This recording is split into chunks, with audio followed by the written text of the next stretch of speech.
What's up, everybody? Welcome back to Between the 20s, and we're here with another installment of our new series looking at NFL free agency. We already brought you the Packers, we already brought you the Giants, and now we're going down south to the reigning champions, the Tampa Bay Buccaneers. Big news, Tampa has re-signed Leonard Fournette. Chris Godwin has signed the franchise tag. We're going to focus on those guys, but let's talk big picture first. Tampa Bay has now re-signed every single starter, and they're going to roll out the same team. This is going to be scary, but we're focused more on fantasy. So with the idea of Chris Godwin and Leonard Fournette, how they're going to do, let's kick it off with Amer. What do you think about the Buccaneers? How does this change their team? Yeah, the Bucs did a great job. Bucs front office did a great job of keeping all their guys. They just won the Super Bowl. No need to add. Just make sure you keep your guys. It was tough. They had to re-sign Shaq Barrett. They had to re-sign a bunch of defensive stars. They managed to do it. And Chris Godwin for fantasies, kind of top of the list for those guys that they retained. Last year was a little bit underwhelming after coming off that huge 2019 season. He struggled with injuries. And Tom Brady kind of spread the ball around so much and wasn't really the gunslinger that Jameis Winston was. So that proved to be a little bit of a down season for Chris Godwin. He was finished around wide receiver 30, which really wasn't that good, and definitely not where you were drafting him. And so for him, I think just kind of if he stays healthy, I think this guy's going to be a good player. I'm not sure he's ever going to get back to that 2019 form, that top 5 wide receiver. I think he could be fringe wide receiver 1, but I'm probably targeting him as a wide receiver 2, mid-tier wide receiver 2, just based on the way the offense is working and kind of how last season went. And as for Leonard Fournette, I'm not too sure what to think about him. He kind of had an up and down season last year. Definitely used more in the passing game, so definitely more of a PPR kind of running back. But this guy really turned it on at the end of the season, especially in the playoffs. So maybe he can carry that momentum. But I still see this will be more of a split backfield with Ronald Jones, who's shown a ton of promise, especially Ronald Jones is just very explosive in the run game. And Leonard Fournette doesn't really have that extra speed gear. So not too sure what to think about that. But for Leonard Fournette, he might be a late round flyer, maybe kind of a safe guy to pick up in PPR leagues, but not someone that's really high up on my radar for fantasy this year. Yes, I think it's a complicated situation on both the running back and the wide receiver fronts here for the Bucs, because I mean, at wide receiver you have a lot of different options, and plus you also have in the receiving core in general Gronk and Cameron Brate, who did catch the Lombardi Trophy over the over the You know war. who else is left there? Bryce's favorite tight end of all time. Oh, that's right. OJ Howard is still in the mix as well. Who I think Bryce has once coined as one of the most athletic individuals in the NFL. Mm-hmm. He is.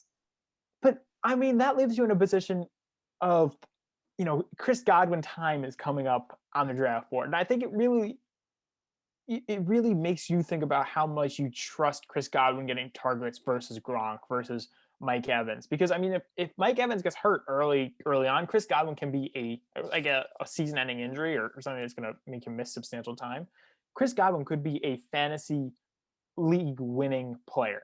Like, there's no doubt in my mind. Or it's also possible, though, in that same situation, that Scotty Miller all of a sudden becomes a fantasy league winning player, because you just aren't sure where those targets are going to go. And Tom Brady has shown the ability to spread the ball amongst a variety of wide receivers. I mean, in New England, it was just basically whoever that cast was, Tom Brady was maximizing the use of all of them and spreading the ball efficiently.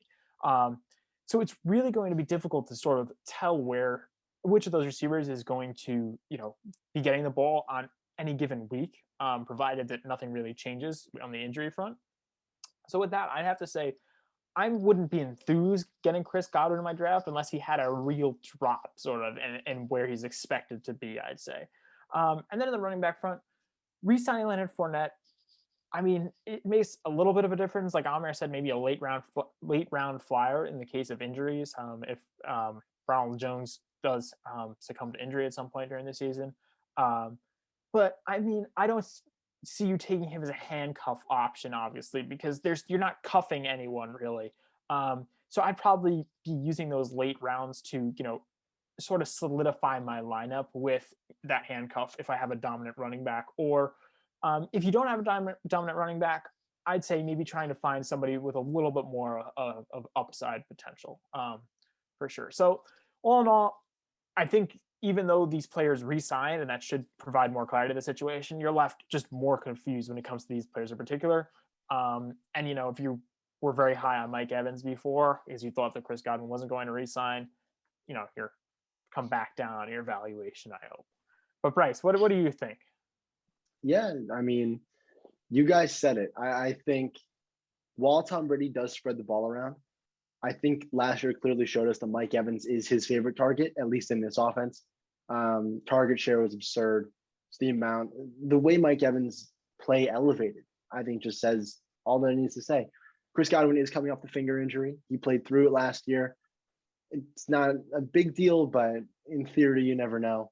I'm probably a little more bullish on Chris Godwin than you guys are. I'd be willing to take him as my low end wide receiver 2, mid-tier wide receiver 2. I'd probably be good in again, way too early, but that kind of 4 or 5 turn right around there. Certainly a drop from where he was being drafted last year. But by no means would I be upset with Chris Godwin. Next year, I really think he's going to be more high floor, low ceiling type of player.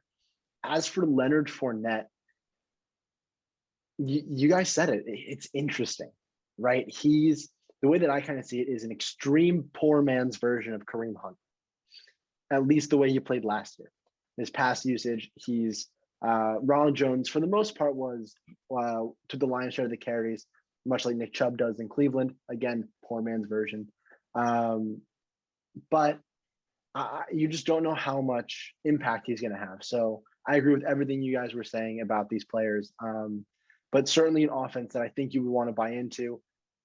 If you're having doubts already, wait for the Antonio Brown decision to come. If he comes back, that is going to have some impact on Chris Godwin. Yeah, 100%. With Antonio Brown still being a free agent, it's something to monitor. Although, who knows how much, with all those weapons, who knows how much adding another one will do.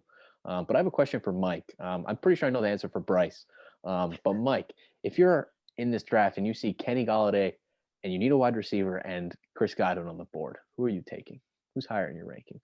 I'm taking Kenny Golladay in that situation, just because Kenny Golladay, I mean, it's sort of a situation where I feel like maybe Kenny Galladay's ceiling is a little bit lower than Chris Godwin's if somebody on the Bucs were to get injured. But you do know that Kenny Golladay is the number one going into the season. So I think I'd be much more confident in number one for the Giants, I should say.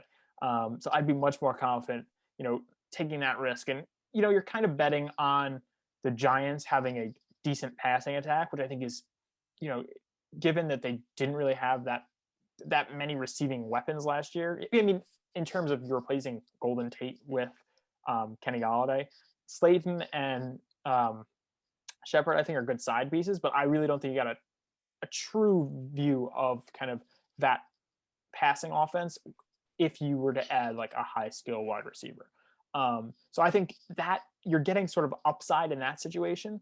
You might not be getting the upside of the full like Tampa Bay Bucks passing offense, but there's so many variables there that I just think that it's very difficult to kind of decide, even on a week-to-week basis. You at least if you take Golladay and you're not that confident in the Giants matchup, you can make that switch, or the Giants aren't doing too well. But from week to week, it's going to be tough for you to decide exactly how well Chris Godwin is going to be doing. Yeah, I agree with that, and I'm pretty sure Bryce does too. Yeah, it's Mike. You're the guy that likes guaranteed touches. I like guaranteed touches too. If you want to talk about guaranteed touches on a wide receiver, you take the clear-cut number one, right? And that for the Giants is Kenny Golladay. Yeah. So, if any of you guys have anything else to say on the Buccaneers offense, I think it's safe to say it's going to be another electric year for them, electrifying offense. Definitely want a piece of it where you can get it, especially Mike Evans. Maybe if you can get him at value, would be even better. But that is our wrap up on the offensive free agency fantasy impact for the Tampa Bay Buccaneers. Tune in next time when we go over our next team and keep this series moving.